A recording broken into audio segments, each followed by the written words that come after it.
ఎక్కడెక్కడ శ్రీరామ సంకీర్తన జరుగునో అక్కడక్కడ మారుతి ఆనంద బాష్పములు నిండిన కళ్ళతో చేతులు తలపై జోడించి నాట్యం చేస్తూ ఉండును అని కూడా మనకు పురాణాలు సూచిస్తూ ఉన్నాయి. శ్రీ ఆంజనేయ స్వామివారి జన్మదినం చైత్ర శుక్ల పౌర్ణమి రోజున వేడుకగా జరుపుకున్న భక్తులందరూ కూడా దశమి రోజు జరిగే పెద్ద హనుమాన్ జయంతికి కూడా వివిధ హనుమత్ దేవాలయాల్లో ఎంతో వైభవంగా ఆంజనేయ స్వామిని భక్తులందరూ పూజించి తరిస్తూ ఉంటారు. ఆంజనేయ స్వామికి పూజ చేయవలసిన ప్రత్యేకమైన రోజులు కూడా కలిగి ఉంటాయి. శనివారం, మంగళవారం, గురువారం ఈ పర్వదినముల రోజున ఆంజనేయ స్వామిని ఎవరైతే భక్తితో కొలుచుకుంటారో వారందరికీ కూడా అతి బలవంతుడు అయిన ఆంజనేయుడు వెంటనే ఉండి వారి యొక్క పనులన్నీ కూడా కార్యసిద్ధి కల్పిస్తాడని కూడా మనకు పురాణాలు సూచిస్తూ ఉన్నాయి. ఎత్ర ఎత్ర రఘునాథ కీర్తనం తత్ర తత్ర స్తుతమస్తకాంజలిం బష్పవారి పరిపూర్ణలోచనం మారుతిం నమత రాక్షశాంతకం. ఎవరైతే ఈ మంత్రాన్ని పఠిస్తారో వారందరికీ కూడా తక్షణ కోరికలన్నీ కూడా నెరవేరుతాయని మనకు శాస్త్రం చెబుతూ ఉంది. అందుకే ఎంతో భక్తితో 41 రోజుల పాటు, 21 రోజుల పాటు, 11 రోజుల పాటు హనుమత్ దీక్షలు తీసుకున్న దీక్షా పరులందరూ కూడా కొండగట్టు ఆంజనేయ స్వామివారి క్షేత్రానికి తరలివచ్చి ఆంజనేయ స్వామివారు 2 ముఖములతో స్వయం వ్యక్తముగా వెలిసి ఉన్న ఈ ప్రాంతమున ఆ స్వామివారిని దర్శించుకొని మాల విరమణ గావించడానికి కాలినడకన పెద్ద ఎత్తున భక్తులందరూ కూడా ఆలయానికి తరలివచ్చి ఇక్కడ స్వామిని అతి బలవంతుడైన అంజనీసుతుణ్ణి దర్శించుకొని మాల విరమణ గావిస్తూ ఉన్నారు.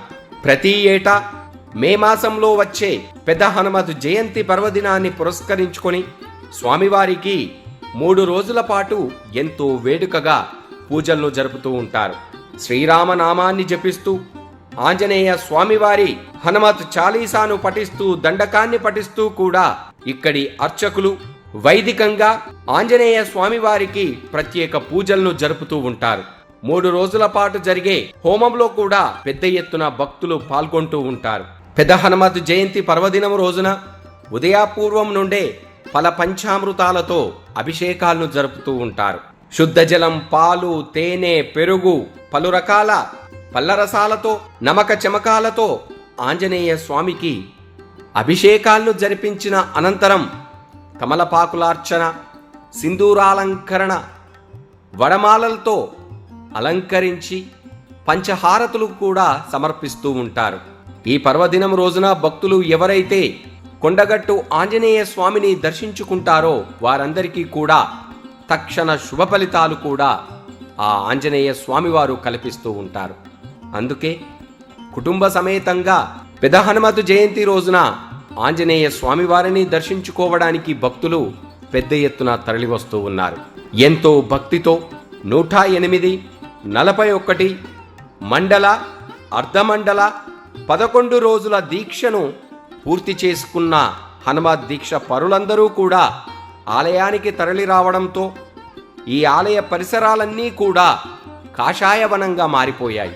జై హనుమాన్ అంటూ, జై శ్రీరామ్ అంటూ, శ్రీరామ జయ రామ జయ జయ రామ అంటూ కూడా ఆలయ క్యూలైన్ల ద్వారా తరలి వెళ్తూ గర్భాలయంలోని ఆంజనేయ స్వామివారిని దర్శించుకుంటూ ఉన్నారు. ఎక్కడా లేని విధంగా ఇక్కడ భక్తాగ్రేసుడైన ఆంజనేయ స్వామివారు 2 ముఖాలతో మనకు దర్శన భాగ్యాన్ని కల్పిస్తూ ఉంటాడు. ఒకవైపు నరసింహవక్తంతో, మరొక వైపు హనుమంతుడి రూపంతో కూడా 2 ముఖాలు, ద్విముఖాలు కలిగిన ఆలయంగా కూడా ప్రసిద్ధి చెందింది. ఈ పుణ్య భారతావనిలో ఎక్కడా లేని విధంగా ఆంజనేయ స్వామిని దర్శించుకుంటే నరసింహస్వామిని దర్శించుకున్నట్టే, ఆ నరసింహస్వామిని దర్శించుకుంటే ఆంజనేయ స్వామిని కూడా దర్శించినట్టే అని కూడా హరిహర క్షేత్రంగా కూడా కొండగట్టు ప్రసిద్ధి చెందింది. హరిహరులు వేరువేరు కాదు, ఒకటే అని చెబుతూ ఇక్కడ ఆ స్వామి భక్తాగ్రేసుడు 2 ముఖాలుగా వెలిసి ఉన్నాడు. నారసింహుడు హరి, ఆంజనేయ స్వామి హరుడు. అనగా విష్ణువు మహేశ్వరుడు కలిసి ఒకే రూపంలో వెలిసి ఉన్న మహాపుణ్యక్షేత్రమే కొండగట్టు. అందుకే ఈ క్షేత్రానికి హరిహరుల క్షేత్రంగా కూడా ప్రసిద్ధి చెందింది. ఎంతోమంది ఋషులు ఈ కొండపైనే తపస్సు చేశారని, వారి భక్తికి మెచ్చిన నారసింహుడు పరమేశ్వరుడు ద్విముఖాలుగా ఇక్కడ వెలిసినట్టు కూడా మనకు పురాణాలు సూచిస్తూ ఉంటాయి.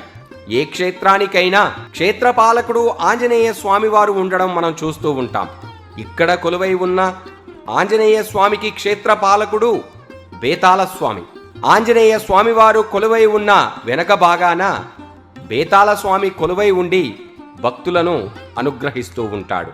భూత ప్రేత పిశాచాల నుండి భక్తులందరినీ సంరక్షిస్తూ దుష్ట శిక్షణ శిష్ట రక్షణ గావించడానికి బేతాళ స్వామి ఇక్కడ కొలువై ఉన్నాడు. మానసిక రుగ్మతులతో వివిధ శారీరక బాధలతో ఇబ్బందులు పడుతున్న భక్తులందరూ కూడా కొండగట్టు ఆంజనేయ స్వామివారు కొలువై ఉన్న ఈ క్షేత్రంలో 41, 21, 11 రోజుల పాటు నిద్ర చేస్తే చాలు పరిపూర్ణమైన ఆరోగ్యంతో వారు తిరిగి వెళ్తారని కూడా ఇక్కడి స్థల పురాణం చెబుతోంది. అందుకే ఎంతటి మానసిక రుగ్మతులైన వైద్యులకు కూడా అంతుబట్టని నయము కాని వ్యాధులతో ఇబ్బందులు పడుతున్న భక్తులందరూ కూడా ఇక్కడ ఆంజనేయ స్వామివారి క్షేత్రంలో నిద్ర చేస్తే చాలు వారందరూ కూడా పరిపూర్ణమైన ఆరోగ్యవంతులవుతారని కూడా మనకు స్థల పురాణం చెబుతోంది. అందుకే ఇక్కడి ఆంజనేయ స్వామిని వైద్య ఆంజనేయ స్వామి అని కూడా కొలుచుకుంటారు. మా అంజన్న వైద్యుడు, డాక్టర్ అని కూడా ఇక్కడికొచ్చిన భక్తులందరూ కూడా మొక్కుకుంటూ ఉంటారు. ఇక్కడి ప్రాంత ప్రజలు ఆంజనేయ స్వామివారి అతనిపై ఉన్న భక్తికి నిదర్శనంగా ప్రతి ఇంటిలో ఆంజనేయ స్వామివారి అక్షరం ఆ పేరు కలిసి వచ్చేలా అంజన్న, అంజలి, అంజవ్వ ఆ అనే అక్షరం హనుమంతుడి నామాలు కలిసి వచ్చే విధంగా పేర్లను పెట్టుకొని ఆ దేవదేవుణ్ణి తమ ఇంటి సభ్యుడిగా కొలుచుకుంటూ ఉంటారు. ఆ స్వామిపై ఉన్న ప్రేమను తమ సంతానానికి పెట్టుకొని మురిసిపోతూ ఉంటారు. ఎంతటి మహద్భాగ్యము! పెద హనుమత్ జయంతిని పురస్కరించుకొని తమ ఇంటి ఇలవేల్పైన కొండగట్టు ఆంజనేయ స్వామిని దర్శించుకోవడానికి భక్తులందరూ కూడా ఆ కొండపైకి నడిచి వచ్చి ఆంజనేయ స్వామిని దర్శించుకుంటున్న చిత్రాలన్నింటిని కూడా మనం తీర్థయాత్రల ఛానల్లో వీక్షిస్తూ ఉన్నాం. ప్రతి ఏటా 2 సార్లు జరిగే హనుమత్ జయంతి వేడుకలను తీర్థయాత్రలు ఛానల్ ద్వారా భక్తులందరికీ కూడా అందిస్తూ ఉన్నాం. ఇక్కడ ద్విముఖాలతో వెలిసి ఉన్న ఆంజనేయ స్వామికి జరిగే నిత్య పూజా కైంకర్యాలతో పాటు విశేష పర్వదినాలలో కూడా ఆంజనేయ స్వామికి ఎంతో వేడుకగా పూజలను జరుపుతూ ఉంటారు. తెలంగాణ ప్రభుత్వం తరపున పెద హనుమత్ జయంతిని పురస్కరించుకొని స్వామివారికి పట్టు వస్త్రాలను కూడా సమర్పించి, సింధూరం సమర్పించి, తమలపాకుల దండలను, వడమాలలను కూడా సమర్పిస్తూ ఉంటారు. జీవితంలో ఒక్కసారైనా ఇక్కడ కొలువై ఉన్న ఆ కొండగట్టు ఆంజనేయ స్వామివారిని ప్రతి ఒక్క భక్తుడు దర్శించుకోవాలి. ఎక్కడ చూసినా ఆలయ పరిసరాలన్నీ కూడా హనుమాన్ నామస్మరణతో మారుమోగుతూ ఉన్నాయి. శ్రీరామ జయ రామ జయ జయ రామ అంటూ ఆంజనేయ స్వామివారిని, శ్రీ సీతారామచంద్రమూర్తిని కొలుచుకుంటూ భక్తులందరూ కూడా గర్భాలయంలో కొలువుదీరి ఉన్న ఆంజనేయ స్వామిని దర్శించుకుంటూ ఉన్నారు. ఇదే ఆలయంలో కలియుగ ప్రత్యక్ష దైవమైన శ్రీ వెంకటేశ్వర స్వామివారు కూడా కొలువై ఉన్నారు. ముందుగా భక్తులు వెంకటేశ్వర స్వామివారిని దర్శించుకున్న అనంతరమే గర్భాలయంలో కొలువై ఉన్న ద్విముఖ ఆంజనేయ స్వామిని కూడా, కొండగట్టు ఆంజనేయుణ్ణి కూడా దర్శించుకుంటూ ఉంటారు.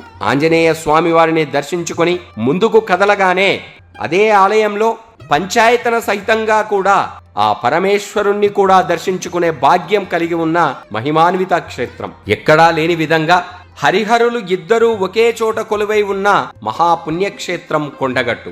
అందుకే ఎంతో మంది భక్తులు స్వయం వ్యక్తంగా కొలువై ఉన్న ఆంజనేయ స్వామిని దర్శించుకోవడానికి తరలి వస్తూ ఉంటారు. ఇక్కడికి వచ్చి భక్తితో ఆంజనేయ స్వామిని మొక్కుకుంటే చాలు తమకు శుభాలు జరుగుతాయని, విద్య, ఉద్యోగం, వివాహం, సంతానం, వ్యాపార అభివృద్ధి ఇలా ఏది కోరుకున్నా కొండంత అండగా ఆ కొండగట్టు అంజన్న స్వామి మాతో ఉంటాడని కూడా భక్తుల అచంచలమైన నమ్మకం. కొండంత దేవుడు, అతి బలవంతుడు, శ్రీరామ భక్త పారాయణుడైన ఆంజనేయ స్వామిని మనందరం కూడా పెద హనుమత్ జయంతి రోజున భక్తితో దర్శించుకొని ఆ స్వామి యొక్క మెండైన ఆశీస్సులను పొందుదాం. జై హనుమాన్, జై శ్రీరామ్.